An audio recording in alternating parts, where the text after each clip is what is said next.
printing technology. Anyway, if we go to the first part, which is inkjet printing, it's located under the classification of powder. Inkjet printing, it is a layer-by-layer printing process, which is the water dropping onto the like a powder layer, and later on you'll receive like a reaction inside the chemical components, whether it is cement or gypsum or any other material. As long as you have an agent like activator, so which is a water and cement, will have a reaction and hydration happen. So it will be connecting those layers together. So the printing of inkjet usually takes longer time, and it needs cleaning, so it is a bit like a messy process. And the powder usually it's flowing due to the gravity. It's coming from the back of the bucket, and there is a rotor inside this bucket in the back of the printer. It helps to flow the powders in the back, as you see from the video, and it will be moving this one's by blader to the belt chamber and start printing on it. Extrusion printing, this process is a usually layer-by-layer printing process, and we are usually using the slurry, or we can say liquid type, and we have been developed this one back 2016 by using, and 2015 I can say, so by using like a Y-shaped pipe and auger inside it, and later on pushing the material. This is the first procedure that we have been done with it. Later on we have been changing this one by designing the nozzle, and we have prepared like a pump as well, like a cavity pump, and we have started printing by this sort of pump. So the extrusion printing usually is faster, and it's no need of cleaning, because once it's done, what geometry you want, you can get it, because it's no powder. You don't need to any sort of cleaning. You just remove it from the place that you want. If it's like a precast one, if it's cast in situ, so you should do it on the field or web site. And this is how we are like designing, and this is like a CAD drawing one. That's what we have prepared the pump, and we are starting the printing this way. So, and in terms of the adaptation of the nozzle, I just want to show you what we have designed and we are using, which is very actually effective for a construction industry. We have been designing like sort of like optimizing the nozzle, sort of type of nozzle we use. We usually use like a 20 millimeters nozzle head, and this nozzles we made it by like a screw, and it will be easy to duplicate, or we can reuse different types. If it's like a sort of, if it's something's damage happened, we can change it anytime. And we have been using also the sort of like a ball valve. This ball valve is so good to use, because you can control it anytime to, if the concrete like spill the concrete, or sometimes the concrete goes flows more than enough, so you can control by this ball valve, so and connect to the hose. So this was this design that we have prepared, and it was so easy to use even for construction purposes, and it will also mitigate hazard and unsafe conditions, because if you are not using this ball valve, you need to clean all the time the head of the nozzle. So that's what we have been developed. And also there is one sort of type of printing which is under powder category, or we can say sometimes also liquid can be used. It is like a selective laser sintering. So this one is, it works by heat or laser, and this one is like a layer by layer excellent adhesion. Like it helps us to react the materials by heat, or we can say by source or heating.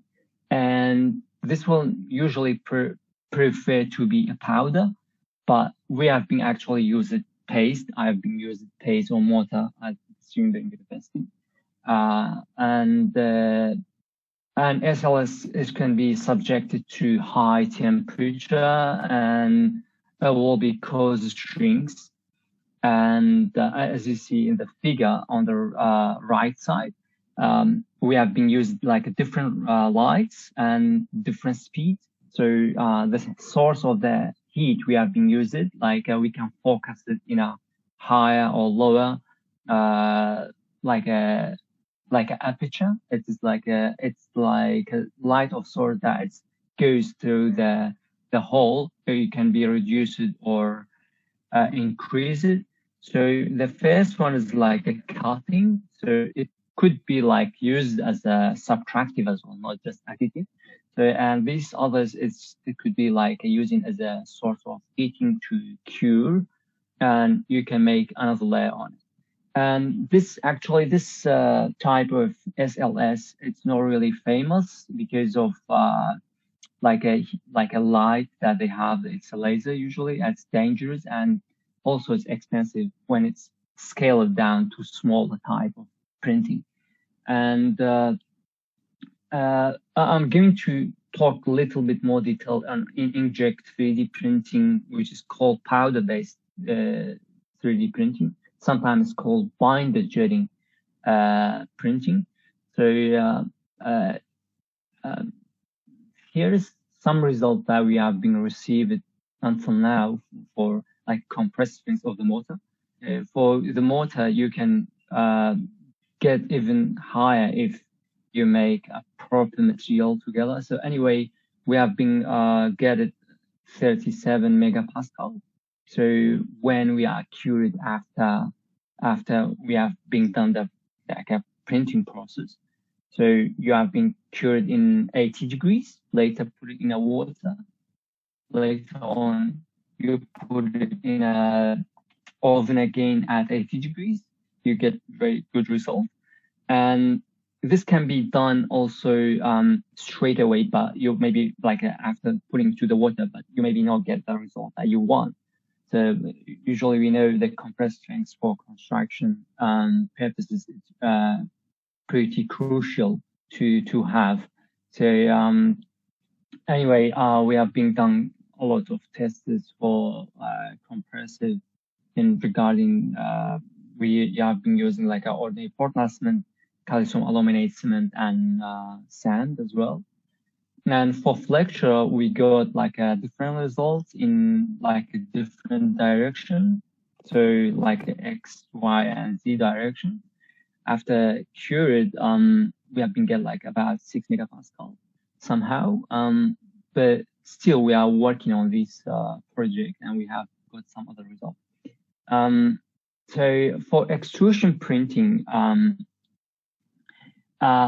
we have been used actually this sort of mixed design. For the mixed design that we have got like fine sand and the cement and retarder, sometimes sometimes super plasticizer. It depends how you use the design. So and the delivery method we have been used like different types of the methods like collecting gun, and we have been used also pumping process. For those to get a very good or optimum mix design, you need to do a few tests like a squeeze flow test and also slump test, a mini-cone, we can say, slump test and flow table test as well. So we have been published a few papers in that regard. So and for particle size distribution is pretty significant to consider because the distribution of those two, like a fine sand and ordinary Portland cement, could receive or better or packing of particle model in your system. So that's very important even for both procedure, like for inkjet printing and extrusion printing as well. Anyway, in extrusion printing also we have been done so a few more tests, like we have been compared like a short column or hollow column, I can say, and we got such result. The result is for like with the polypropylene fiber PP and without polypropylene we have been done, and we have been used also E6 glass fiber. So I'll show you later on what we have been done on the E6 glass fiber as well. So here is a sort of like a printing we have been done here and under the loading. So and the results for compressed strengths with the PP when we have been using like one layer, double layer, or triple layer, or 4 layers. So we have been got like various results, as you can see for Flexural. So the results not really when it's increasing the layers, the result of the Flexural reduced, because we have been figuring out there is a lot like a gap between the layers, and there is like a lot sort of porosity inside the layer itself. This is usually due to the chemical compound that you've been using, like whether you are using retarder, super plasticizer. Anyhow, we are recently, this is sort of comparison between the isotropic mortar and the orthotropic mortar. Well, for those two types, we have been figured out the ones we have printed, it's almost for Flexural 5, but sometimes for isotropic for the same mix maybe goes to 18. So it's a very like inconvenient, or we can say it's very low result compared to the isotropic one. But we have been improved this way by using the E6 glass fiber. This glass fiber, it's worked pretty well, and we have been used for first layer, 2 layer, 4 layer, 6 layers. So we go like 31 megapascal. But still, this is for compressive one. But still here for normal one, when we have been testing 50 by 50 cubes, we got like the original result of 51 megapascal. So the grade is almost 50 megapascal, but when we have been using the printing, still there is lower result you maybe get. So that's what I've changed this sort of geometry from the hollow columns to make something like a uniform, like a cubic. So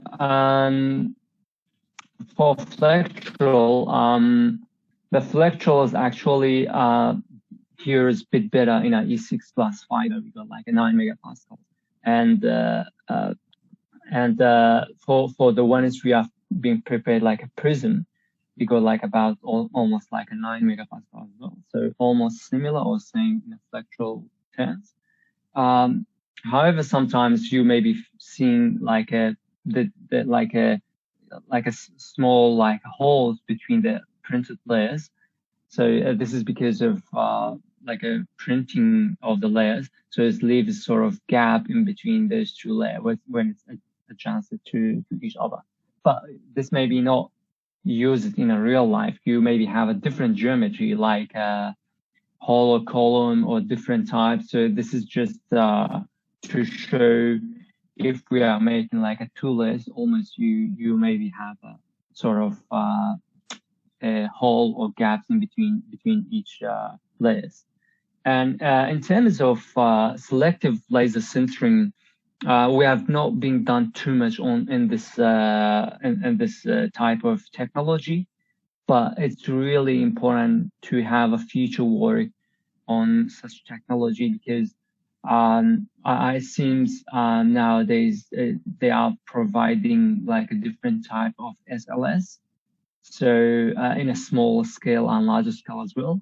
So, and I was thinking to use sort of like a powder type of cementitious material, which will be promising, with maybe getting that promising result in future. And this types also you can be use it like a mortar type or liquid type, because it is possible to be used. And I was thinking if sort of modification maybe happen, like a bringing the bladders, bringing all the liquid materials on the top, the second layer, and we maybe sort of have a cutting as well, and we can maybe have a curing at the same time too.